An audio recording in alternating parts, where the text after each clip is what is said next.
Good morning बच्चों। आज मैं आप लोगों को हिंदी व्याकरण के पाठ 2 वर्ण विचार के प्रश्नोत्तर को बताने जा रही हूँ। इससे पहले मैंने आप लोगों को पूरे पाठ के बारे में जानकारी दी थी। जो पाठ में होता है अक्सर प्रश्न वही बनता है। आज वर्ण विचार के प्रश्न उत्तर को देखिए आप लोग। वर्ण किसे कहते हैं? वर्ण के कितने भेद होते हैं? वर्ण किसे कहते हैं? वर्ण के कितने भेद होते हैं? इसका उत्तर इस प्रकार होगा। वर्ण भाषा की लघुत्तम इकाई है जिसे खंडों में विभाजित नहीं किया जा सकता। अ से ज्ञ तक सभी वर्ण हैं। वह छोटे से छोटा ध्वनि चिन्ह जिसके टुकड़े न किए जा सके वर्ण कहलाते हैं। और वर्ण के कितने भेद हैं? तो इसके जो उत्तर हैं वो इस प्रकार होंगे कि वर्ण के 2 भेद हैं, स्वर वर्ण और व्यंजन वर्ण। ये मेरा पहला प्रश्न था। दूसरा देखिए, स्वर वर्ण किसे कहते हैं? स्वर वर्ण के भेदों को परिभाषित करें। पाठ पढ़ने के दौरान हम लोगों ने जाना था कि स्वर वर्ण और व्यंजन वर्ण जो है सो क्या है? वर्ण का भेद है। फिर यहाँ प्रश्न आ रहा है कि स्वर वर्ण किसे कहते हैं? स्वर वर्ण के भेदों को परिभाषित करें। तो इसका उत्तर होगा कि जो वर्ण बिना किसी अन्य वर्ण की सहायता के बोले जा सकते हैं वे स्वर वर्ण कहलाते हैं। जैसे अ, आ, छोटी, बड़ी, छोटी ऊ, बड़ी ऊ, री, ए, ऐ, ओ, औ इत्यादि। अब स्वर वर्ण के भेदों के बारे में प्रश्न है। तो यह स्वर वर्ण के भेद जो है वो है ह्रस्व स्वर। जिन स्वरों के उच्चारण में एक मात्रा का समय लगता है उसे ह्रस्व स्वर कहते हैं। जैसे अ, ई, उ, री। दीर्घ स्वर, जिन स्वरों के उच्चारण में ह्रस्व स्वर से दुगुना समय लगता है उसे दीर्घ स्वर कहते हैं। जैसे आ, बड़ी ई, बड़ी ऊ, ए, ऐ। प्लुत स्वर, जिन स्वरों के उच्चारण में मूल स्वर से लगभग तिगुना समय लगता है उसे प्लुत स्वर कहते हैं। जैसे ओम। बच्चों प्रश्न 3 है, व्यंजन किसे कहते हैं? व्यंजन के मुख्य कितने भेद हैं? अब इससे पहले हमने स्वर वर्ण के बारे में जाना। अब है कि व्यंजन किसे कहते हैं। अब व्यंजन वर्ण देखो, जिन वर्णों के उच्चारण में स्वरों की सहायता ली जाती है उसे व्यंजन वर्ण कहलाते हैं। इनके उच्चारण के वक्त हवा रुकावट के साथ मुख से बाहर आती है। और व्यंजन के मुख्य 3 भेद हैं, स्पर्श व्यंजन, अंतस्थ व्यंजन, ऊष्म व्यंजन। संयुक्त व्यंजन से क्या तात्पर्य है? हिंदी में कौन कौन से व्यंजन संयुक्त कहलाते हैं? इसका उत्तर देखो, 2 भिन्न व्यंजनों के परस्पर संयोग को संयुक्त व्यंजन कहते हैं। हिंदी वर्णमाला में प्रमुख 4 संयुक्त व्यंजन है। अक्ष, जिसे क, मूर्धन्य स और अ के संयोग से बना है। त्र, त, र और अ के संयोग से बना है। ज्ञ, ज, य और अ के संयोग से बना है।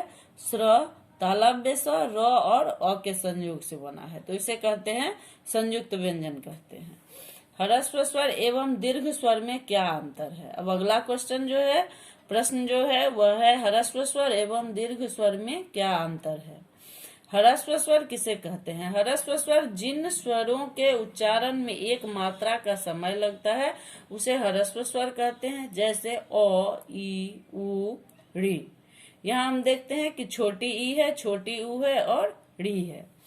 इसके आगे बच्चों, दीर्घ स्वर, जिन स्वरों के उच्चारण में ह्रस्व से दुगुना समय लगता है उसे दीर्घ स्वर कहते हैं। तो ह्रस्व स्वर और दीर्घ स्वर में यही अंतर है। ये उत्तर में हमने देखा कि ह्रस्व स्वर, जिन स्वरों के उच्चारण में एक मात्रा का समय लगता है उसे ह्रस्व स्वर कहते हैं। जैसे ओ, छोटी, छोटी ऊ, री। यहाँ देखते हैं दीर्घ स्वर, जिन स्वरों के उच्चारण में ह्रस्व से दुगुना समय लगता है उसे दीर्घ स्वर कहते हैं। जैसे आ, बड़ी ई, बड़ी ऊ, ए, ऐ, ओ, औ इत्यादि। अगला प्रश्न है, आगत वर्ण किन्हें कहा जाता है और अ किस भाषा से आया हुआ वर्ण है?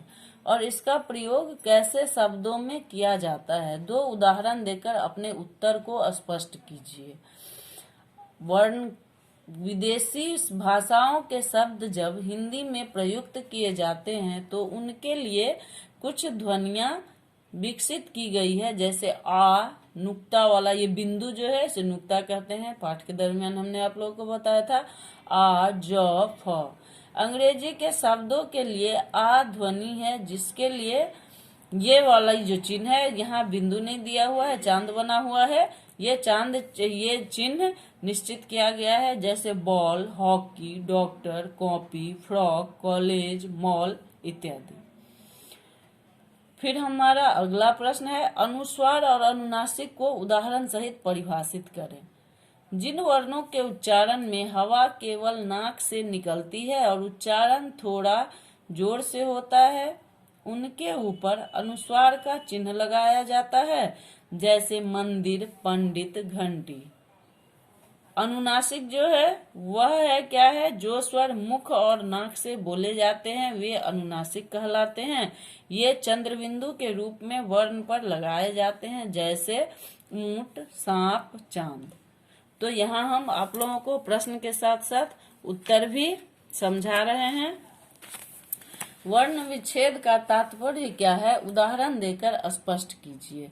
अब वर्ण विच्छेद जो होता है वह क्या होता है, वर्णों को अलग अलग करके, वह जब शब्द बनता है तो उसे अलग अलग करके लिखना पड़ता है, वही वर्ण विच्छेद होता है। अब वो कहता है किसी शब्द में प्रयुक्त एक एक वर्ण को क्रम से पृथक करना वर्ण विच्छेद कहलाता है। और वर्णों के सार्थक मेल से शब्द बनते हैं, जैसे कटोरी, क, अ, ट, ओ, र जोड़ ई। बीमारी, ब, बड़ी ई, म, आ, र जोड़ ई। विद्या, व जोड़ छोटी ई जोड़ द जोड़ य जोड़ आ। काला, क जोड़ आ जोड़ ल जोड़ आ। और इस तरह से हम अनेक अन्य शब्दों के भी वर्ण विच्छेद कर सकते हैं। 9वां प्रश्न है बच्चों, अक्षर किसे कहते हैं? अक्षर के लिए कौन सी बातें आवश्यक है? अक्षर, इसका उत्तर देखो, वह ध्वनि अथवा ध्वनि समूह अक्षर कहलाता है जिसका उच्चारण एक सांस या एक प्रयत्न में होता है, जैसे है काला, बुलावा। अक्षर के लिए निम्नलिखित 2 बातें आवश्यक है। एक अक्षर में एक स्वर आवश्यक होता है। एक या अनेक अक्षरों के संयोग से जो सार्थक इकाई बनती है उसे शब्द कहते हैं। एक अक्षर वाले शब्द हैं जो, जी, जा, ले। 2 अक्षर वाले शब्द हैं काला, चना, आलू। 3 अक्षर वाले शब्द हैं बुलावा, सफलता इत्यादि। यहाँ हमने इसको वर्ण विच्छेद किया है, बुलावा, सफलता इत्यादि। श्वास प्राण की मात्रा के आधार पर व्यंजन वर्णों के कितने भेद हैं समझाएं। अब यहाँ देखो कि श्वास प्राण की मात्रा पर वर्णों के प्राण तत्व की मात्रा के आधार पर व्यंजन के 2 भेद हैं, अल्पप्राण, महाप्राण। अल्पप्राण जिन व्यंजन ध्वनियों के उच्चारण में श्वास वायु कम मात्रा में कमजोर तथा कम वेग से बाहर निकलती है उन्हें अल्प प्राण कहते हैं, जैसे क, ग, व, च, ज, य, ट, ड, न, त, द, न, प, ब, म, य, र, ल, व। और महाप्राण जो है वह जिन व्यंजनों के उच्चारण से श्वास में वायु अधिक मात्रा में अधिक वेग से बाहर निकलती है उन्हें महाप्राण कहते हैं, जैसे ख, ज, द, झ, ठ, ढ, ढ, ध, ध, फ, भ, तालव्य स, मूर्धन्य स, दंत स, ह। तो बच्चों यह था आप लोगों का वर्ण विचार से संबंधित प्रश्न और उत्तर। धन्यवाद।